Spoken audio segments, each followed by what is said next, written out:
Hello everyone, welcome to my channel, Be Cloud Ready, where we bring a lot of discussion around latest tech trends, what is going on, and we also bring sometimes guests who will talk about what is going on in the real market to get a feel of it, especially for someone who is looking to find a new work.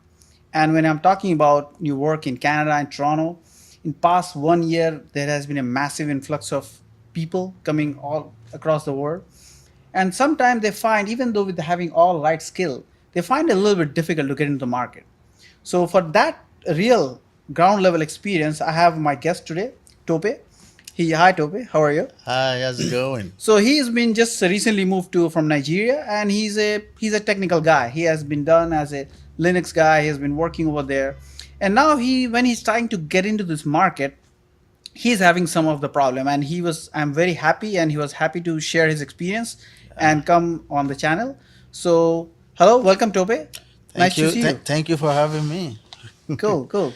So tell me, so like, what kind of, like, I know you have been looking for work, Yeah. and you have we are in touch for a couple of like a month or so. So what kind of question that people are asking for you right now? Well, one of the basic questions I get asked the most is like, do I have Canadian experience? And I literally don't know what that means because I have worked from where I'm coming from, and it just threw me off. Like, what do you mean by that?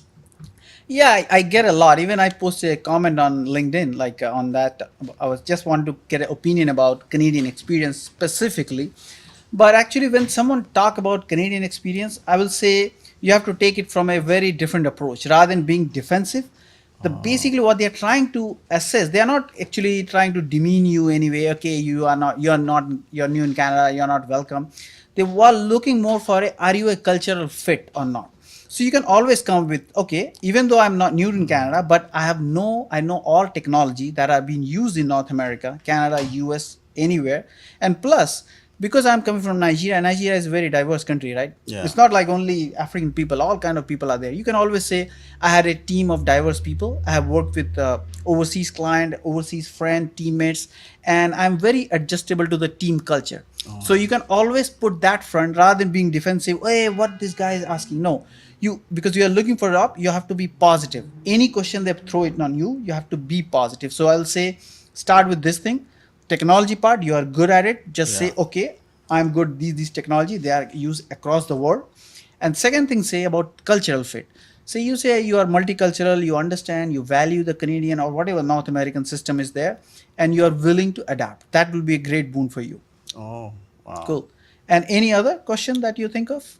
Well, I think you're looking for mostly DevOps related work, yeah, right? I did. Yeah. I've asked like, what do you understand by DevOps? Um, Yeah, DevOps. Like again, if you are coming from mostly system-based background, yeah. so DevOps, they just want to understand the concept of DevOps. So when you talk, anybody talking about what do you mean by DevOps, so you always try to explain the philosophy of DevOps. Like DevOps is not a, what do you say? It's not a methodology. It's not a system. It is a basically a set of principle that you can apply to achieve a objective.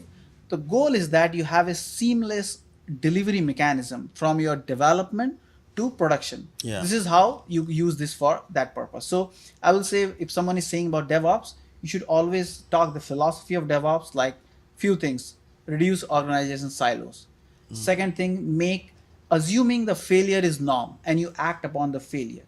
And also you talk about like removing any kind of a organization friction, so bringing certain kind of principle. So I'm assuming, like, so this is pretty much right now. So anything else you get about like that? Well, they've been asking me if I know about other technological software like Ansible, Yeah, yeah, like yeah. Python, Yeah, like cloud. So, uh, I mean, you are like, as a, again, as a system admin, that you have been working with these technologies more or less. yeah. But the problem is that you may not know exact terminology. So in that case, you always have to come up with an approach like, okay, Ansible, what is Ansible? When someone asks about what you know about Ansible, and especially when you talk about DevOps, right now everybody wants to know about Jenkins pipeline. How do you set up a Jenkins pipeline? So that will be Mm, like a de facto thing that you have to know about it. So you oh, have to explain how you pull the code from GitHub, and then you basically do compilation, build automation. So these are the fundamental concepts that you have to understand in order to land a job in DevOps. Because in today's world, if you say I'm not comfortable with Ansible and Jenkins, pretty much it is a big no-no. Oh So I yeah. will say these are the few pointers you can take back home, and then we can look around it. And I appreciate that you coming to the channel.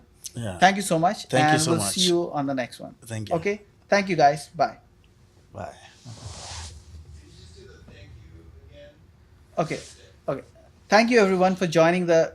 Thank you everyone for joining the session today with Tobe. Thank you.